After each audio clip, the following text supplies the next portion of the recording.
of the United States, Donald J. Trump.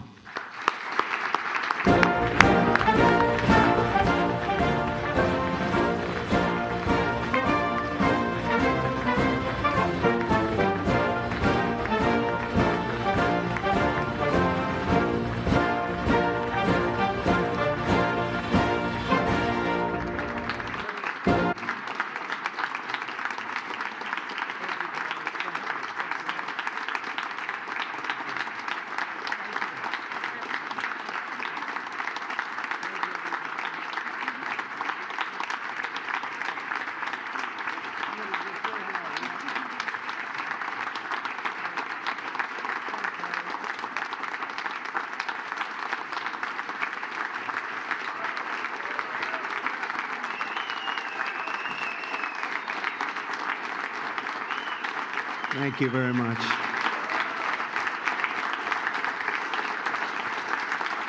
Thank you all. Thank you very much. I'm taking up a lot of television time, but that's okay. Thank you all very much. It's great to be here with the National Association of Manufacturers, and I especially want to thank your President, Jay Timmons, and your Chairman, David Farr, along with all of the members of Congress that are here today, and they're working hard, I will tell you that. I'd like to begin by sending our thoughts and prayers to the people of Puerto Rico who have been struck by storms of historic and catastrophic severity. People have never seen anything like this.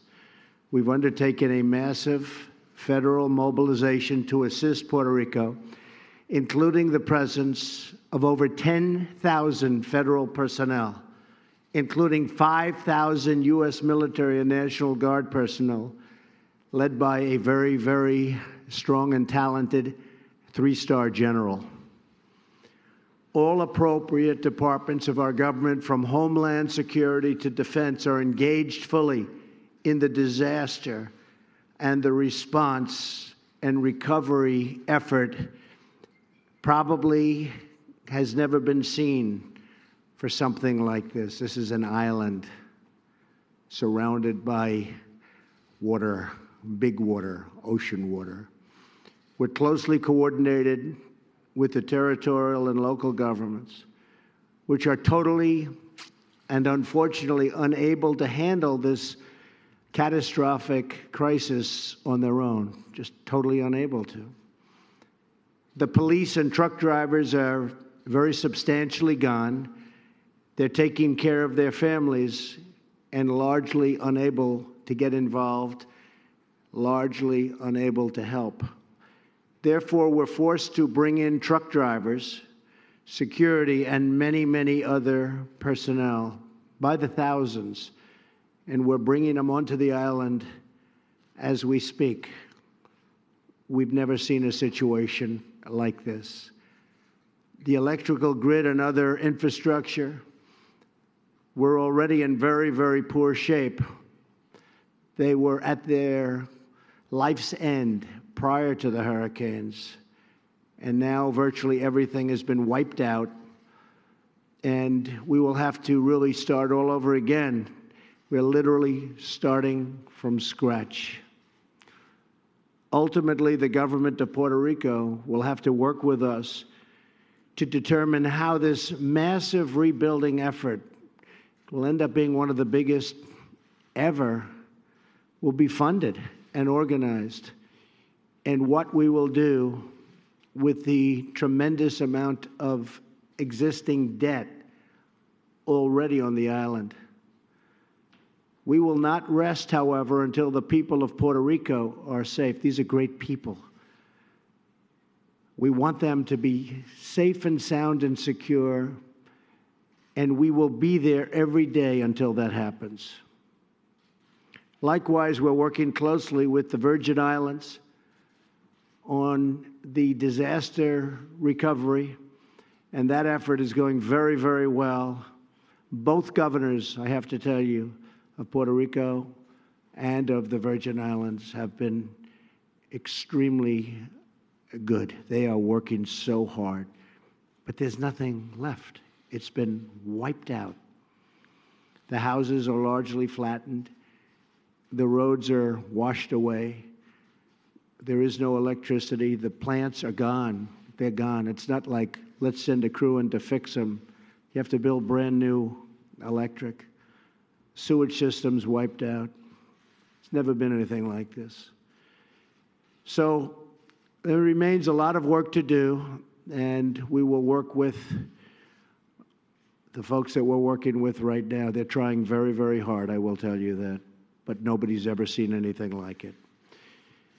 We're here today at the National Association of Manufacturers to discuss our vision for America's economic revival and to celebrate the people whose vision and products stock our shelves, fill our homes, and enrich our lives. I want to express my special gratitude to the incredible workers on stage. Congratulations.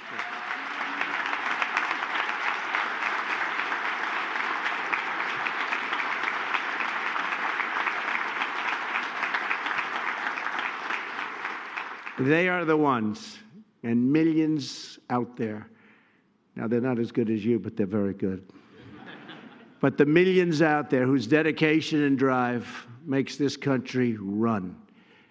It's a great honor to be here with the men and women whose creations power our communities and protect our nation. We are all here today for the same reason, because we believe in that beautiful, beautiful phrase that hasn't been used so much over the last 3 decades, made in the USA.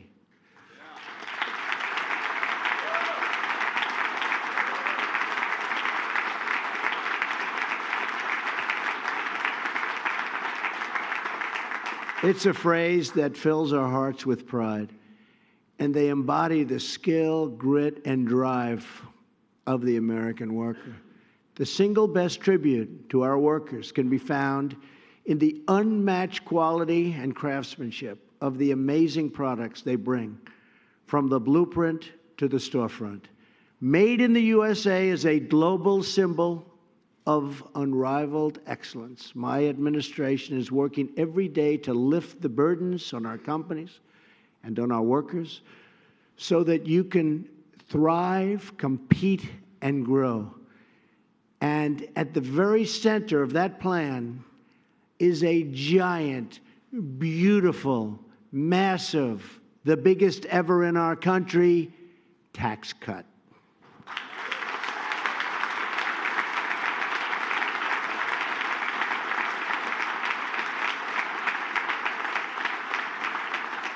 For decades, the policy of Washington, D.C. on the subject of manufacturing was a policy best summarized in one word: surrender. They surrendered. Under my administration, the era of economic surrender is over, and the rebirth of American industry is beginning. America is winning again, and America is being respected again, and you see that happening all over. You see the 5 plants that were announced just recently, auto plants. So many people are coming back into this country. They want to be back in. Other countries are bringing their companies and sending their companies in. They all want to be back, and that's great for our worker. On every front, in every way, on every policy, we are guided by the same economic goal: to keep jobs in America, to bring jobs to America, to create real prosperity for America, the country that we love.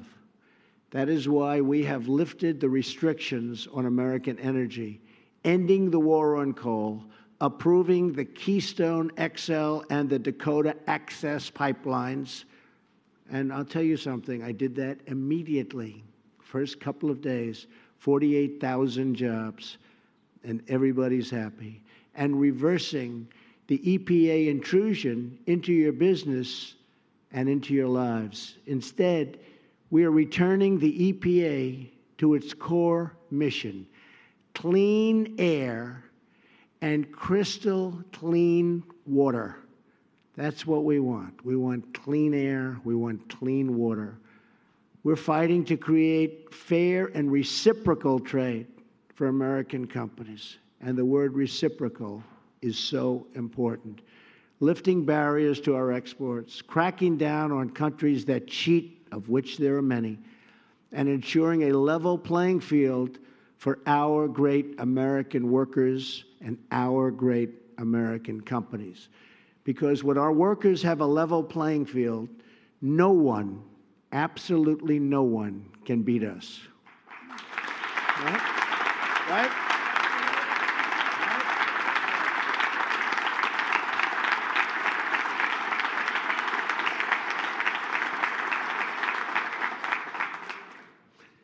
We've also taken historic action to protect our manufacturing and defense industrial base.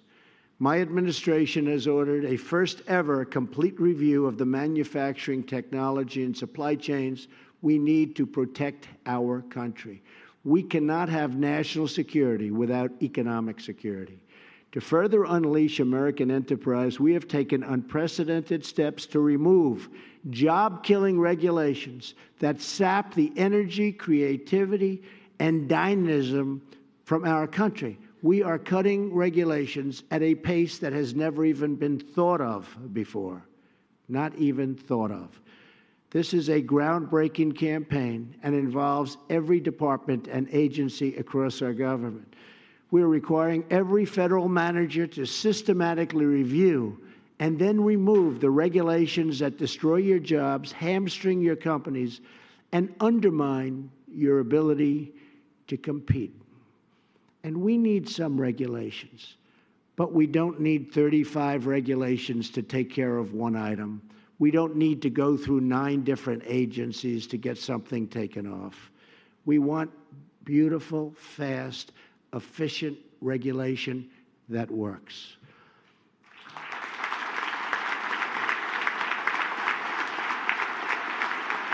Thank you. Already, we are seeing the results of an economic policy that puts America first. Unemployment is at a 16-year low.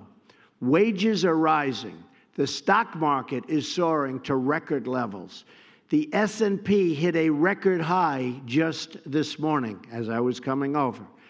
GDP growth hit over 3% last quarter, was just adjusted yesterday, and is now at 3.1%, a number that hasn't been seen in a very, very long time, and a number that's way ahead of schedule.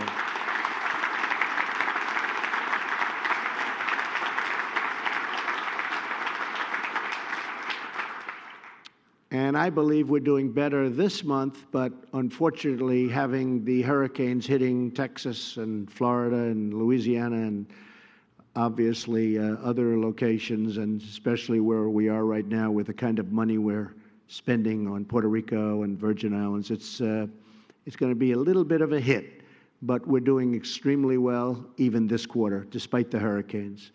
Manufacturing confidence is at an all-time high. America is finally back on the right track. But our country and our economy cannot take off like they should unless we transform America's outdated, complex, and extremely burdensome tax code.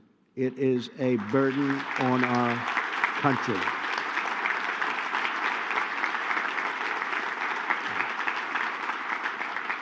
We have a once-in-a-generation opportunity to pass tax reform that is pro-growth, pro-jobs, pro-worker, pro-family, and pro-American. Our current tax code punishes companies for doing business in the United States and encourages them to leave. And that's what's happened for so many years. And that's one of the reasons, probably the prime reason, that companies are leaving our country and firing all those people. They're not bringing the jobs with them. They're giving other countries those jobs, firing all of those great people. That's stopping. It's already started to stop about 9 months ago, but that's stopping, and it's stopping right now. We need a tax system that encourages companies to stay in America, grow in America, and hire in America. Right?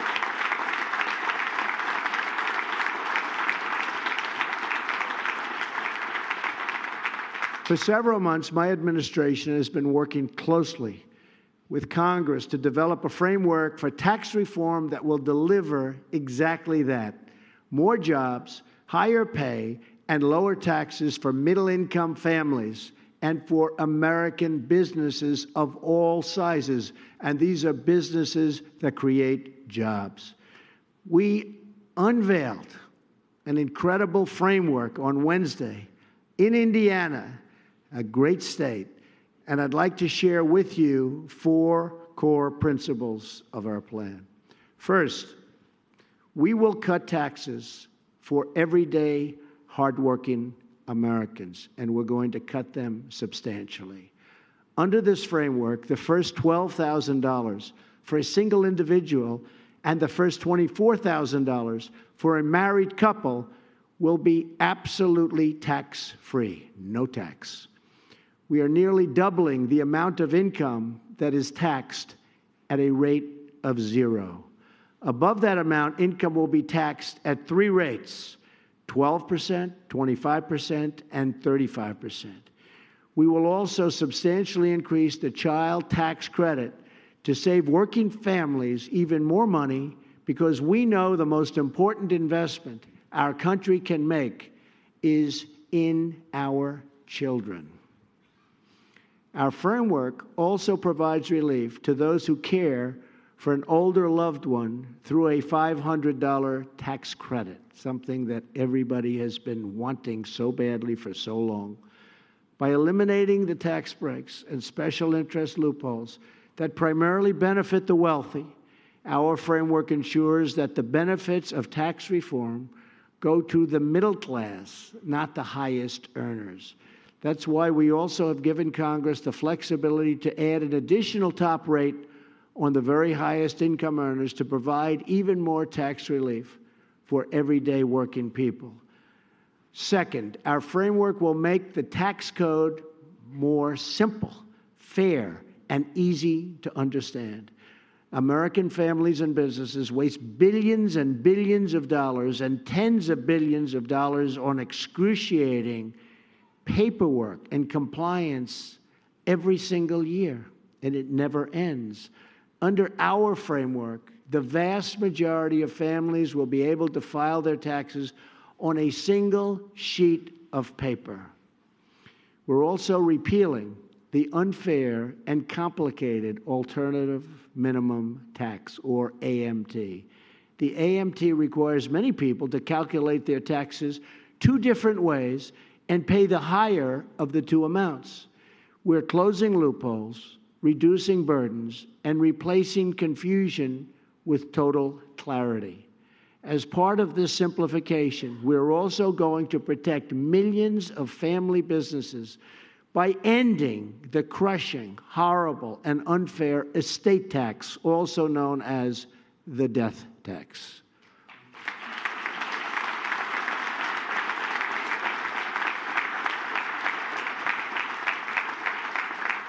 That means for those of you with small and family-owned businesses, your family won't have to sell the business in a fire sale just to pay a very, very high and unfair tax. Your families can continue to run your businesses with love and dedication and remembrance of you. We will protect our manufacturers and our workers, and we will make taxes simple, easy, and fair for all Americans, and it's about time.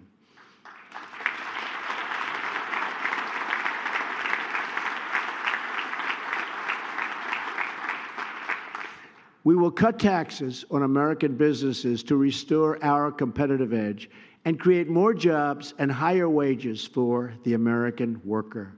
The last major tax reform was passed more than 30 years ago in 1986 with a large bipartisan majority. That sounds so nice. Wouldn't that be nice? Come on, look at we have so many right here. Let's go. Raise your hands, fellas, if you. The 1986 tax bill was substantially reduced our business tax rate to make America globally competitive went through the roof. The plan worked. The jobs and industry boomed. Other countries saw our success and copied our playbook. Our foreign competitors adopted tax rates much lower and much more competitive than our own. In fact, when it comes to business tax, we are now dead last among developed nations. We pay the highest tax of any nation in the world. Our rate is the least competitive rate there is. Our business tax rate is 60% higher than our average economic competitor. Think of that. And then you say, how do you compete? Well, in many cases you don't. Our companies leave. They go to other countries. It's a massive tax on every product made in America, giving countries like Germany, Canada, Japan, South Korea, China, and Mexico, not to mention so many others, a massive head start over American industry. It is time to go from dead last to pretty much the front of the pack. Pretty much.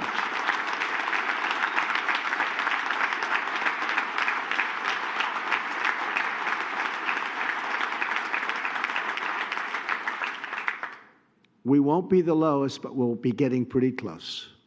Under our framework, we will dramatically cut the business tax rate so that American companies and workers can beat our foreign competitors.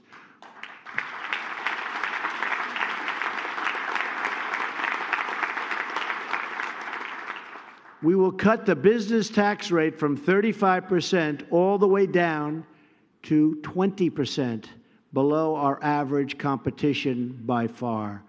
And this is a revolutionary change. And the biggest winners will be everyday working families as jobs start pouring into our country.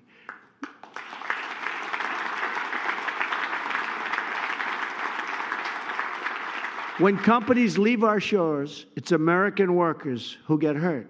They get fired. When companies stay in America and move to America, it's our wonderful workers who reap the benefits and the rewards. And for the majority of American manufacturers that file taxes as sole proprietors or S corporations or partnerships, we will cap your tax rate at a maximum rate, unlike present, of 25%. That's your maximum rate.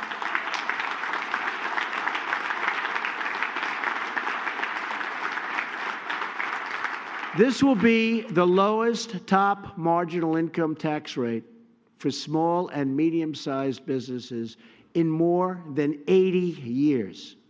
The lowest in 80 years. And it will be rocket fuel for our economy.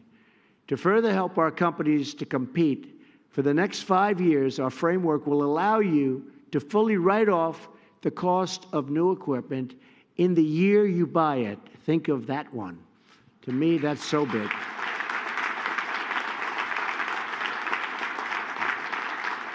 So you don't take it over many years. You take it immediately upon when you buy it.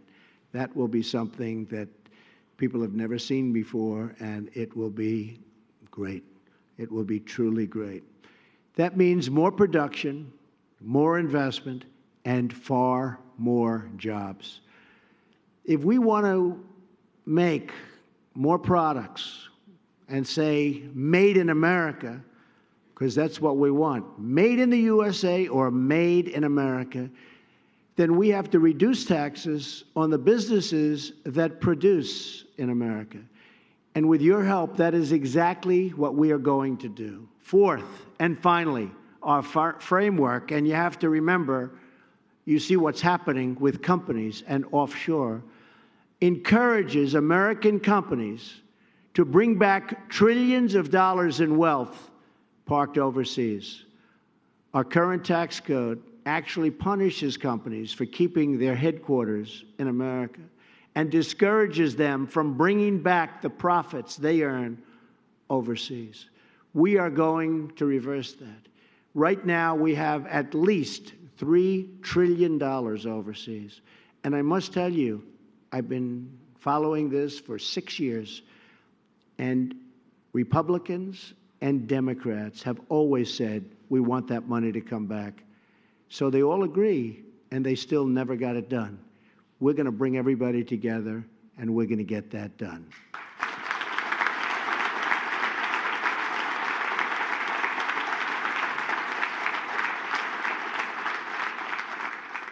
We will eliminate the penalty on bringing back the future earnings and bringing them back to the United States in full.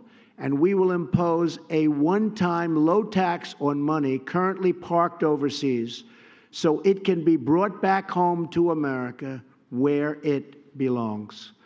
For too long, our tax code has incentivized companies to leave our country in search of lower tax rates. My administration rejects the offshoring model, and we have embraced a new model. It's called the American model. We want companies to hire and grow in America, to raise wages for American workers, and to help rebuild American cities and towns. When we grow American manufacturing, we don't only grow our jobs and wages, but we also grow America's spirit.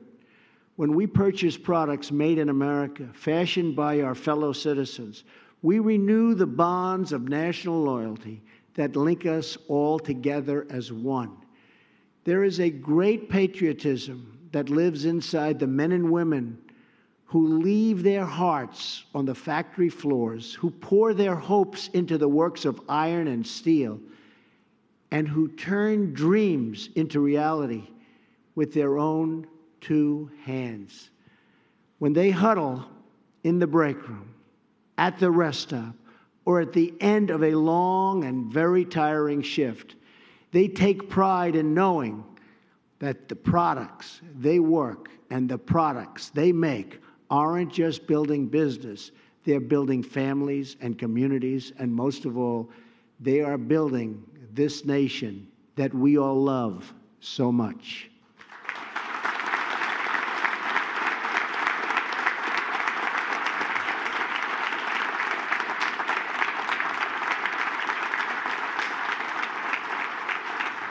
We want every American to know the dignity of work, the pride, the beautiful pride, getting a paycheck, the satisfaction of being told that was a job well done.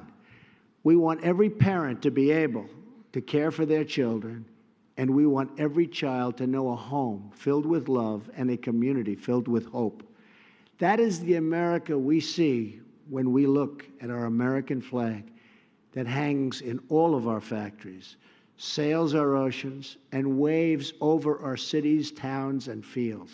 We love our American flag.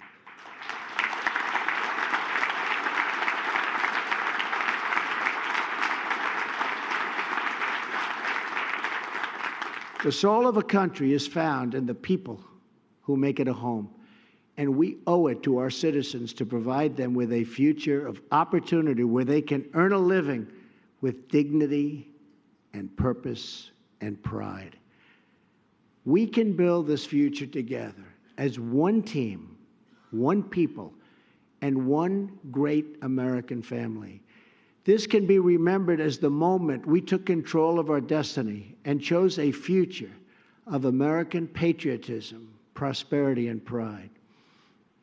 With your help and your voice, we will bring back our jobs, we will bring back our wealth, and for every citizen across this land, we will bring back our great American dream.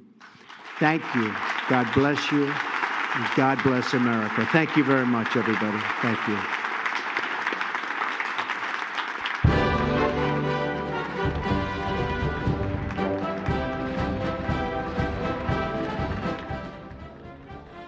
That was President Trump addressing the National Association of Manufacturers in Washington, D.C. before heading off to his home in New Jersey later today, where he will be spending the weekend. The president talking about what he described as the one of the biggest tax cuts ever. He also describing it as rocket fuel. His words, rocket fuel for the economy.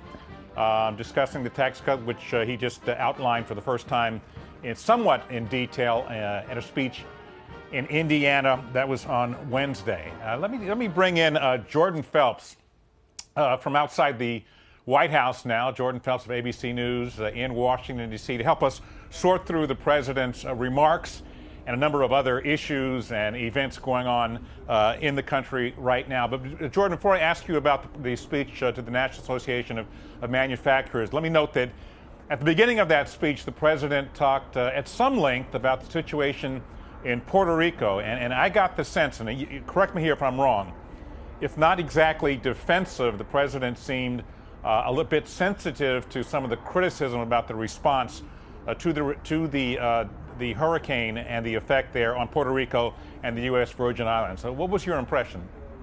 Yeah, look, the president was classic President Trump. He was talking about Puerto Rico in really sweeping terms, saying that much of the island has really been flattened.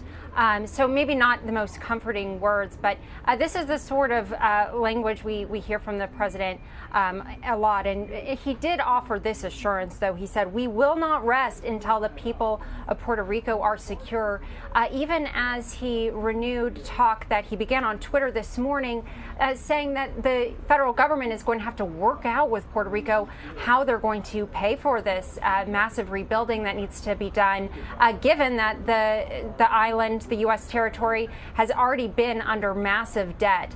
That's taking some criticism already. And of course, this comes at a time when the administration is already taking a lot of heat for the pace of the response to Puerto Rico. Just yesterday, we heard the acting Department of Homeland Security Secretary Elaine Duke say that this is actually a good news story in terms of how the recovery is going. Those words have been rebuked by many, including the mayor of San Juan down in Puerto Rico, who said this is not a good news story. This is a life or death story. So, you know, the administration taking a lot of heat for their response, but the administration doing what they do best, which is to dig in and insist that they are on top of this, they're being proactive, and that's what you're seeing from the president today. Right. You said a number of times that they're doing a great job. So, you know, that's what struck me, that the president seemed a little bit, I'm not going to say defensive, a little bit sensitive to that criticism.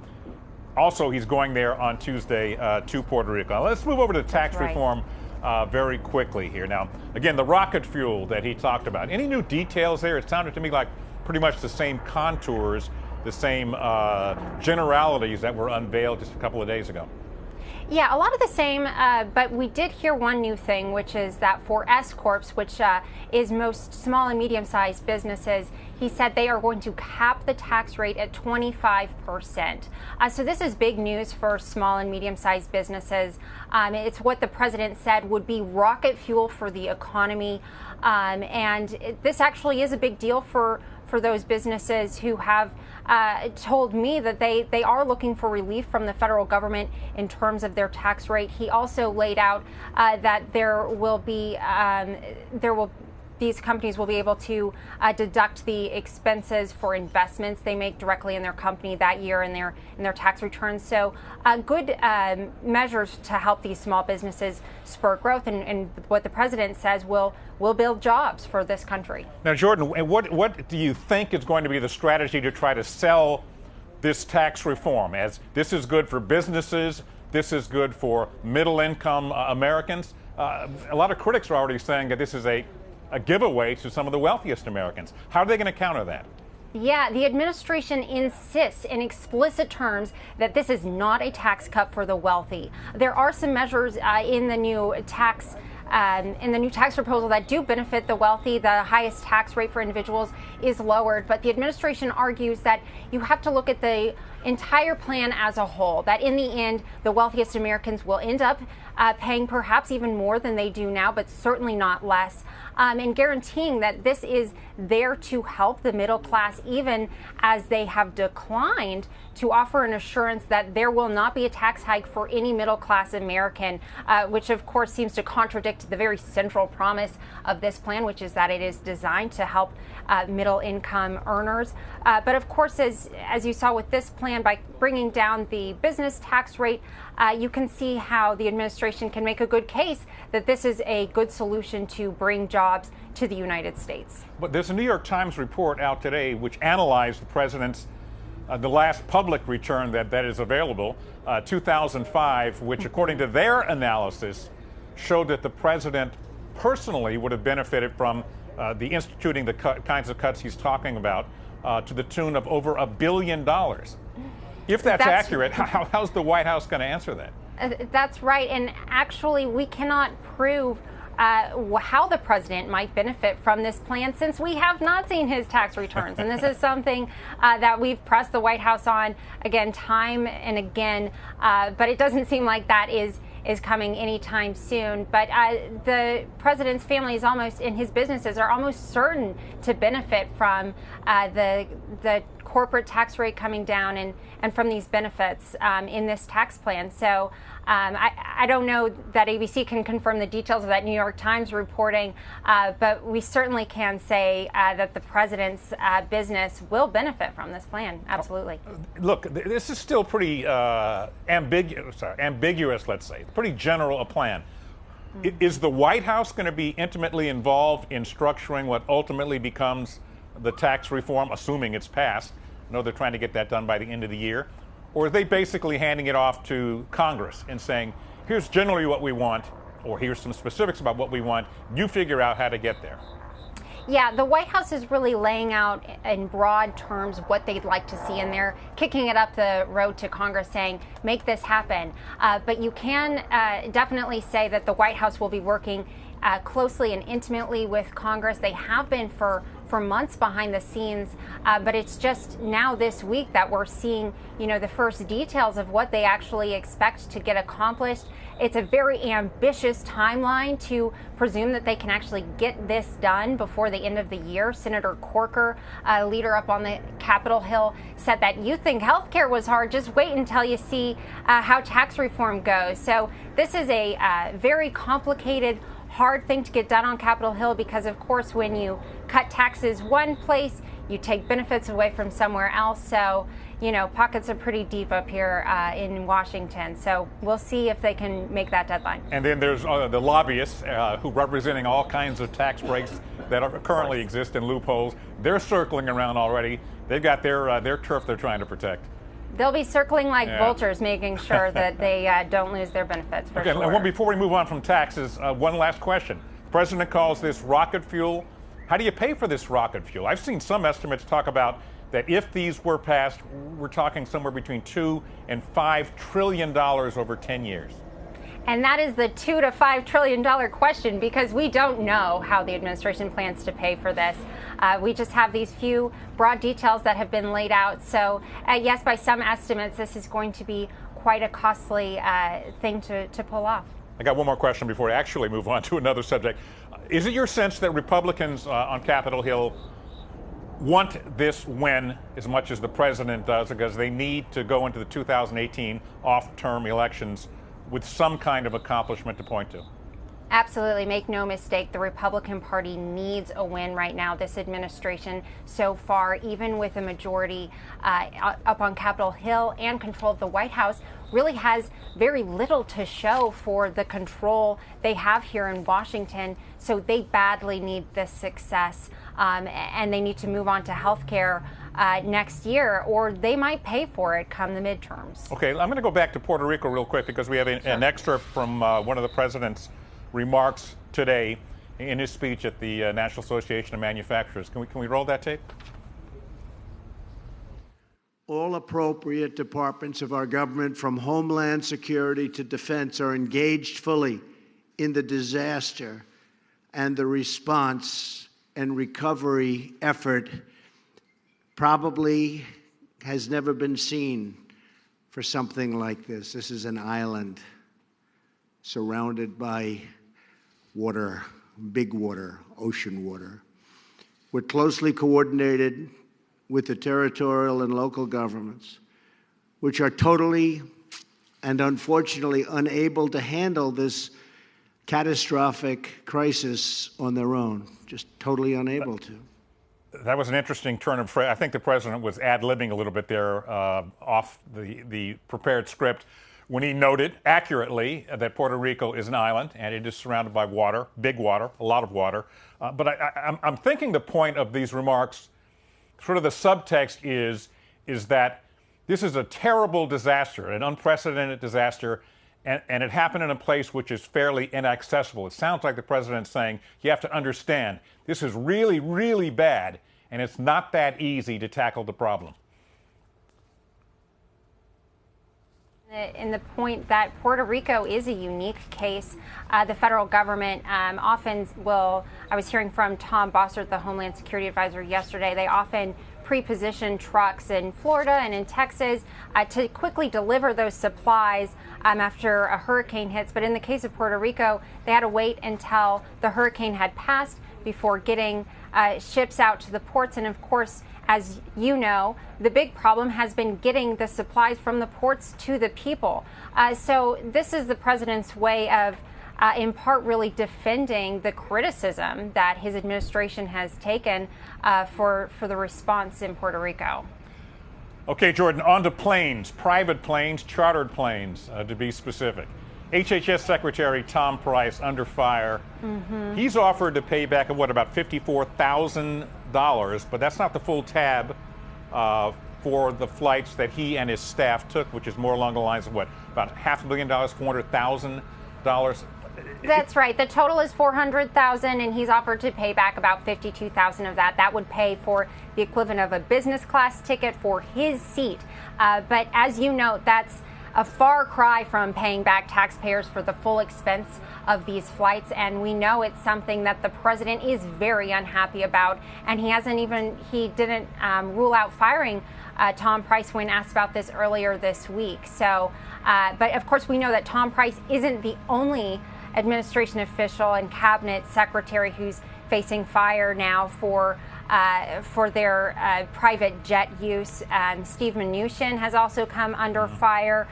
Interior Secretary Zinke is the latest to have it revealed that he took at least 3 chartered flights, including one that cost $12,000 to his hometown.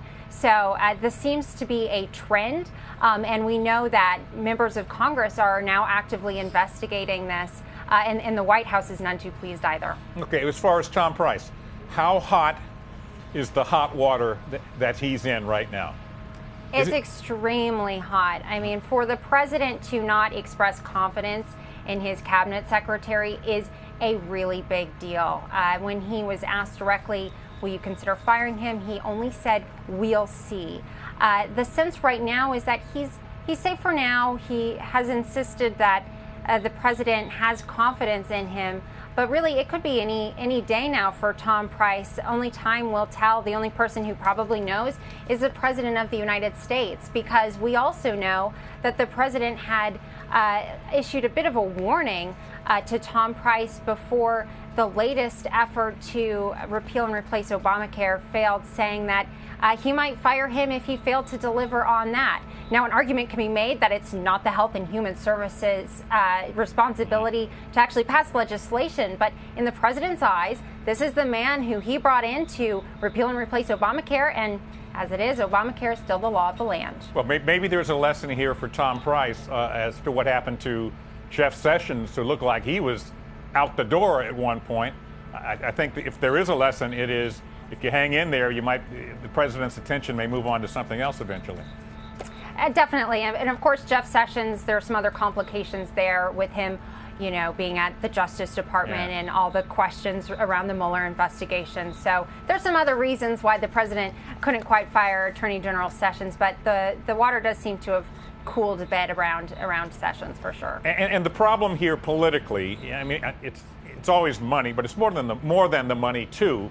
I imagine, the president ran on draining the swamp. When you have cabinet secretaries, flying private planes when ostensibly they could have taken cheaper methods of transportation, it looks pretty swampy to a lot of Americans, doesn't it? Definitely. And this is a president who ran on cutting the federal government. He was going to come here and tighten ship, run it like a business. And we see here that some of his cabinet secretaries are using taxpayer dollars more like a slush fund than like a sacred pact. So this is definitely runs contrary to the draining the swamp mentality that got the president elected in the first place. Okay, now while we have you out in front of the White House, there's one more thing I'm going to touch on very quickly before we wrap this up. Emails. What's up with private emails and members of the administration there? Big deal? Yes. Well, we'll see. We know that 6 members of the administration have used private accounts to some degree since the inauguration. Included among them are Jared Kushner and Ivanka Trump. And we know that the White House, we've learned today, has launched an internal probe to review how officials have been abiding by the policy of putting all of your email that is related to government business on a government account. It's not entirely unusual for government officials to occasionally use private email so long as they forward it to their government account. We saw similar situations under the previous administration, for example. So it all comes down to compliance and whether or not they were forwarding on these matters to their accounts. Okay, Jordan, I know we've had you out there for a while touching on all kinds of subjects. If you want to do sports and weather, we can do that too before I let you go.